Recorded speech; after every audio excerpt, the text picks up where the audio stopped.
Today we are going to discuss important chapter from our book, Letters of Fire, mystical insight into the Hebrew language, and very important chapter about the science of language. There is a book known in Hebrew, Sefer Yetzirah, a book of formation related to Abraham, our father. And in this book, he states very interesting ideas about the Hebrew letters. And this is what he says there. The letters of the Hebrew alphabet are like stones, and each whole word is like a house. Just as a house is built of stones, so is a word built of letters.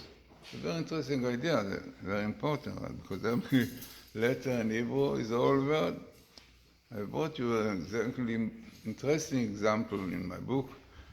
The word mayim, water. God created water according to the book of formation with the letter mem. The letter mem also very close to mayim. The letter M in English is like a shape of a wave of water. So mem represents really water, and the element is hydrogen.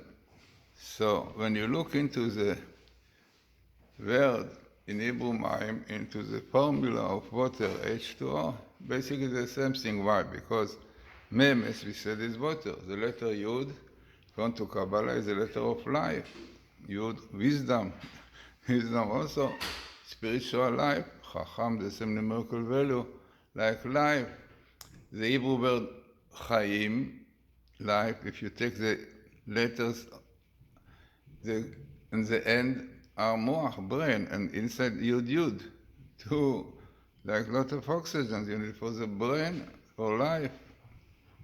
So interesting idea, only to give you what means that every letter is like a stone in a building. So the comparison of words to houses is enhanced by the fact that both of these terms are spelled with the same letters in Hebrew. Unbelievable. In Hebrew, habayit is a house. Habayit, the house. And the same letters in different order. Teva, which is the word. You know, what the word have to do with the bayit? Yeah? Like the bayit, the house, is the basis in creation, the word. So the same Hebrew word. Unbelievable. The comparison of letter with stone is explained by the Kabbalah. The Zohar speaks a lot about the idea, as it says, that certain parts of the alphabet are considered interchangeable with others because they are produced with the same parts of the mouth.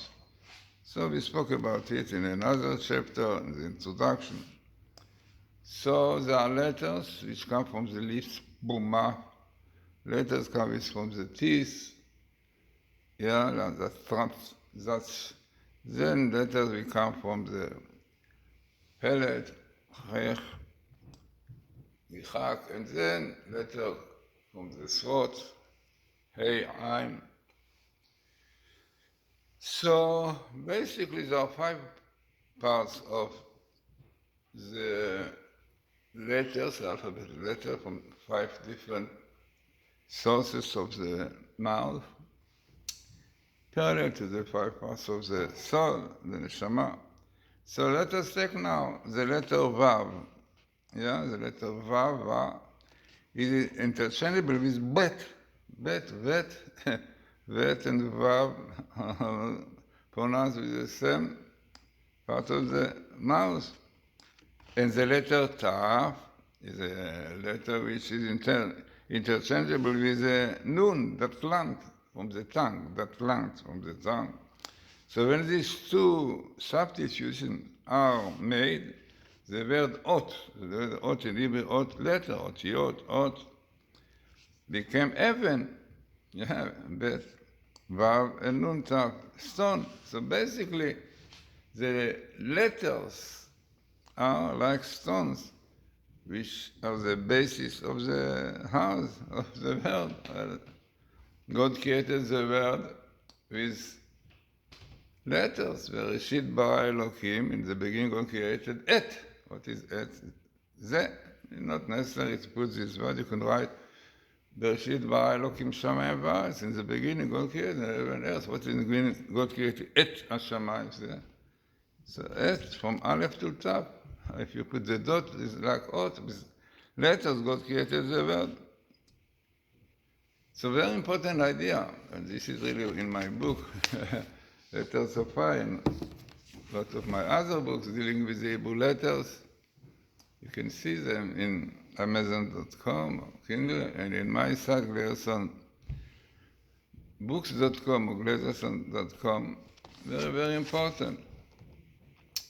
So our sages tell us that the word was created by means of the Holy Tongue. Evidence is cited from the word ish.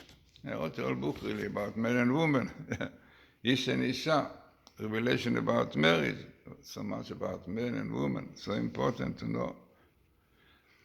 So the Hebrew word ish, woman, isha, man, and isha, woman, okay? Woman. So the idea is to inform us that woman was so named because she was taken from man. Man. Only in the Holy Tongue does the word itself express the full significance of the being that it stands for. So it means that the Hebrew ish and isha, and those words very similar, one for the other, like ish is much more definitely, not only the similarity, but in my book, Revelation about Marriage, I wrote a few pages, what is the letters ish and isha represent. Aleph, letter of God, and Chokhmah, and woman, Bina, understanding, so much behind the creations of man, ish and isha. Esh and Esh, fire and fire, there is no God between them, we don't keep the Torah purity of life. So Ish and Isha, which keeps them, is the Yud and the K. Yud K are the first letters of God, with our understanding. When Jewish people definitely live not according to the Jewish law, no purity of life, men and women, then the Esh and Esh, fire and fire. Yeah, fighting and divorcee, and Esh and Esh, Ashes, which come out of the fire. It is interesting that our Talmud, the Gemara, tells us about the name Betzalel. Betzalel was the man who really built the tabernacle, the Mishkan. So the Gemara analyzes the name of Betzalel, who was in charge of building the tabernacle in the wilderness. His name Betzalel can be read as Betzel Kel, which means in the shadow of God. He was called this because he indeed stood in the shadow of God and knew the wisdom of combining letters, which was the wisdom by which God created the heavens and earth. Bezalel used this knowledge in the building of the tabernacle, whose fundamental structure parallels the creation of the world. In fact, it is an amazing explanation by one of the commentators, the Malbim. It shows you how the detail, everything in the temple and also in the tabernacle will correspond to the world. Yeah, the world, the build-up of the world and the build-up of the temple. Yeah, there is similarity. The word ot in Hebrew, ot is letter, means not only letter, but also sign. You know, otot, ototom of team, signs, not otot, but ot is siman, sign. Because each letter of the alphabet alludes to, is a sign of a different spiritual force. A letter may indicate its corresponding spiritual force through its sound, its shape, or its numerical value, which is gematria, definitely amazing. As we read in Tehillim, in Psalms, we say, by the word of Hashem, the heaven came into being, and all their host by the breath of his mouth. Amazing. It says there is a verse in Tehillim which says that the word was created with the breath of God, right? Letters. And then, when we see more, that the word is made from two of the letter Mem. This is what I told you, yeah, interesting. And the one of the letter Yud. Science tells us that the water molecule H2O is made up of two atoms of hydrogen surrounding one atom of oxygen. In the Hebrew word, this exact structure is reflected. The letter Mem representing water, hydrogen, while Yud represents the oxygen, because Yud is Chaim, life, yeah, to Yudim. So let us now consider the letter Aleph. Let us say the letter Aleph, the first letter of the word air, avir, eretz, earth, eretz, very important. Words start with Aleph, yeah, spirituality, spiritual letters, verse, or physical. What secrets does it contain? The name of this letter is pronounced Aleph. Aleph, yeah. In Hebrew you say A, B. In Hebrew you say Aleph, Bet, and Aleph means something, and Bet means something. So what secrets does it contain? So the name of this is pronounced Aleph, as we said. Vocalized differently, it became Aluf. I mean, in Hebrew you have the vowels, and the vowels means a lot. Every vowel has to do with another sphere. But in my book, Letters of Fire, in other books, the book of Gematria, the length of Gematria, every vowel represents something else, like Kamas represents the sphere of crown, the letter, the Patach, wisdom, Segol, Lavinkanes, all those 10 main vowels represent 10 spheres, unbelievable. And through different vowels, so amazing, so vocalized differently, it became Aluf, as we said. Aluf, if you put the 3 dots after the Lamed, this is chief, Aluf, the chief, Aluf. In the army, Aluf, general, Aluf. So this is a chief, right, Aluf. So basically the same letter, like Aleph, or different punctuation, vowels. So Aluf is somebody very great importance. The Gemara says, by the way, you have in my book all the sources, yeah.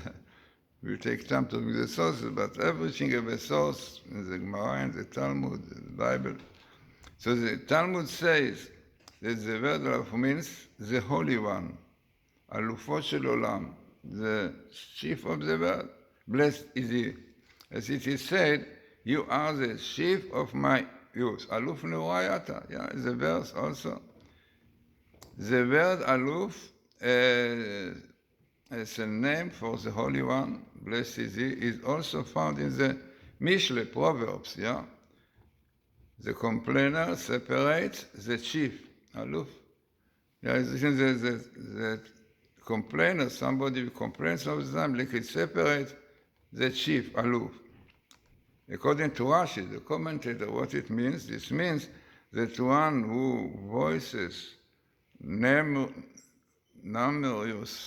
complaints causing strife among the Jewish people, brings it about as the Aluf, this Holy One, blessed is he, separates himself from his people, frightening, yeah. This is what Machlokes argument causes. So, as we read in the book Deuteronomy, and there was a king in Yeshurun, the Jewish people, Vayibi Yeshurun Melech, very famous verse, V'yitasef Ra'asem, when the tribes of Israel were together, when the tribes of Israel are unified, then the King of the universe dwells among them. Division and strife separate him from the. So this is exactly what is written there. The verse with the word aloof, yeah, that by strife, argument, we are causing God to separate himself from us, frighten him. The root Aleph, I mean, you take the root Aleph, every word is 3 letters, which is the root of it. By the way, the 3 letters, again, the 3 parts of the neshama. The first letter is again the soul, the second one again the ruach, the heart, and the third one again the body, the liver. So the root Aleph can also mean teach. Aleph, ulpan, yeah. Many people go to ulpan to learn, yeah, Aleph, ulpan.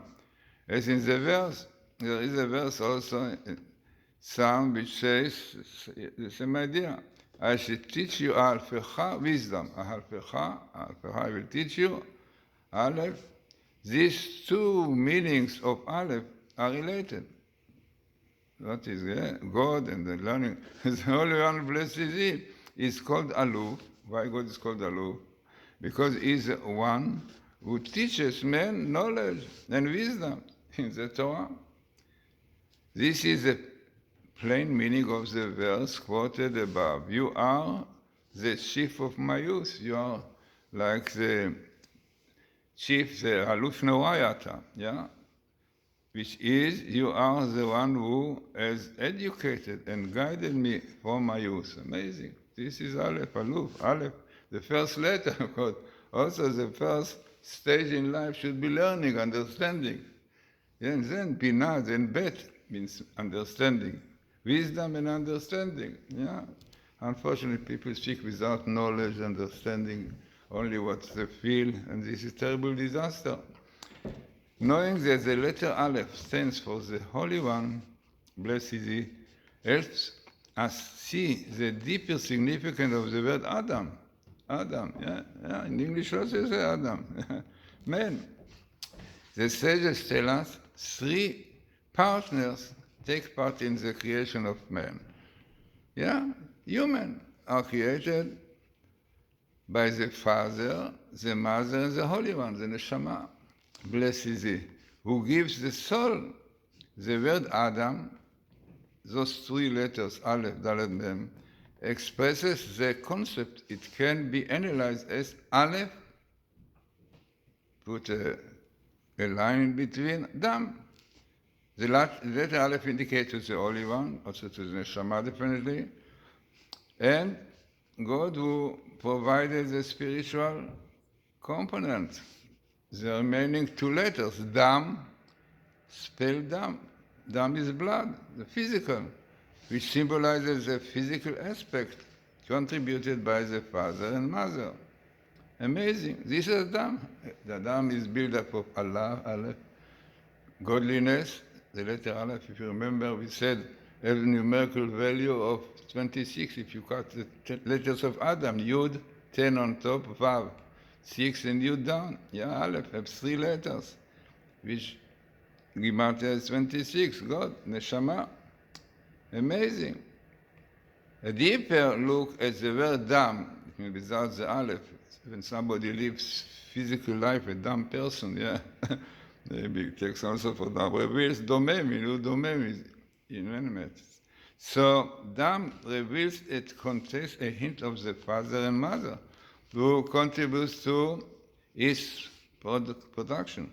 The Gematria, numerical value of the word Dam, 44, is the same amount of the numerical value of the word Av. Av is father, Aleph, and Bet. Aleph is 1, Bet is 2, because father, Aleph, Bet. The father to learn wisdom and better understanding, and this is what you have to teach your children. Yeah, Av. This is why a teacher also is called Av. And M is mother. So Av is 3, M is 41. Together you have 44, and Aleph, 1. God makes all of this together to 45 Adam. Then these analyses can help us understand a very interesting midrash, homiletic, cites by the Shlah HaKadosh, by the Holy Shlah, Shnei Luchot HaBrit, very famous, which states when Adam sinned, the letter Aleph fled from him. Yeah? Chet in Hebrew is chet, like chet Aleph, like chet plastering the Aleph. You cause the Aleph to disappear. Yeah? So when he sinned, the letter Aleph, yeah, from Adam flew and he remained dumb. The severe sin that Adam committed when he ate from the tree of knowledge caused the Aleph, the letter Aleph, it means is Neshama, that is the aloof of divine presence of God, to depart from him. What remained was dumb, the part connected to the physicality. We observe in other ways also that severe sin can result in the removal of the letter Aleph. Concerning the sin of eating forbidden food, the Torah says, don't contaminate yourself. In Hebrew is tetamu, tameh, yeah? Yeah, tameh.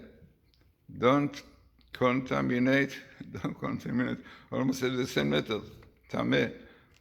With this, so that you shall not become contaminated by the eating forbidden food. You know, Jews have to be careful, causing kosher. The Zohar comments on this verse that if one contaminates himself by eating forbidden food, it is as if Ed committed the sin of idol worshipping. So the Aleph, God, by eating forbidden food, not kosher food, the Aleph, the divine part of man disappears. Or man doesn't feel it, because any meal also lives, but not spiritual life, not meaningful life. This is why the second appearance of the word contaminated when it comes time in the verse is missing the Aleph. The contamination of forbidden foods is so severe that it causes the removal of the Aleph godliness for man. He becomes as if without God's presence, not like an animal with 2 feet, and thus is comparable to an idol worshipper. The fact that idol worship causes the removal of the letter Aleph in godliness, aloof from his word, is separated from a verse about the sin offering brought when the people have inadvertently committed this transgression. The Torah stipulates, and one he got for a sin offering. The word chatat, sin offering, in Hebrew chatat is like sin offering, is usually spelled chatat, chet, tet, aleph, tap, yeah, like chet with aleph. But in this verse, it's spelled chatat without the letter aleph, with the letter aleph missing. Amazingly, what the very famous Rabbi Rabbeinu Bechayev many years ago points out. So he points out that the sin of illicit relations also causes the letter Aleph to be missing. When Abraham went to live in the land of Abimelech, Philistines, we know the story, he told the people there that his wife, Sarah, was his sister, and Abimelech, the king, took her into his palace. God prevented him from touching her and appeared to him in a dream, admonishing him for taking custody of another man's wife. So taking definitely custody of another man's wife, very severe. So God told him to Abimelech. So he told him, moreover, I prevented you from sinning into me, right? So the expression from sinning in the book of Genesis, the story known, would ordinarily be written mechato, with aleph, mem chet et aleph. But in this verse, we find mechato, no aleph, with the aleph godliness missing. Thus, we see that sins of illicit relations cause the divine presence to depart from the Jewish people, as it is written, and so indecent things shall be seen among you, so the he shall not turn back from you. It means It's amazing, yeah, how severe is illicit sins. According to the early sages, the sin of Adam contained elements of idol worship here, forbidden relations also, and murder, idol worship. The Talmud says Adam was an apostate, frightening, forbidden relations. He brought it about that the forces of strong appetite exist in man. Murder, by sinning, he brought death into the world. So, a lot I wrote about it. It's so important, really. So many pages. You cannot sit here the whole day, but what I really very much recommend that you buy my book, and Feldman brought it in the first edition, there's many other. And he brought in the back of this book, you can get it in my site, glazersonbooks.com, or Kindle, or you can get it in Amazon.com. And this is what he writes, in the Feldman publication. In Letters of Fire by Matityahu, Glazerson explores the wondrous world of hidden meanings in the letters and words of the Holy Tongue. This realm of mystical splendor, where even the very form of each letter has profound significance, is revealed here in a language and style that enables every reader to discover the astonishing insights of Kabbalah and the teaching of the sages. Yeah, so I have many other books, Language-Matityahu, Music and Kabbalah, Revelation about Marriage, many books, I think in English 25 books. All shows the greatness of the Hebrew language, the Holy Tongue. So I think that what we saw today, those people will listen to the lecture properly. See that really we are speaking about an really unbelievable, outstanding language with which the world was created and Adam was creation. So, as I said, very important lecture about the science of language, the Hebrew language definitely.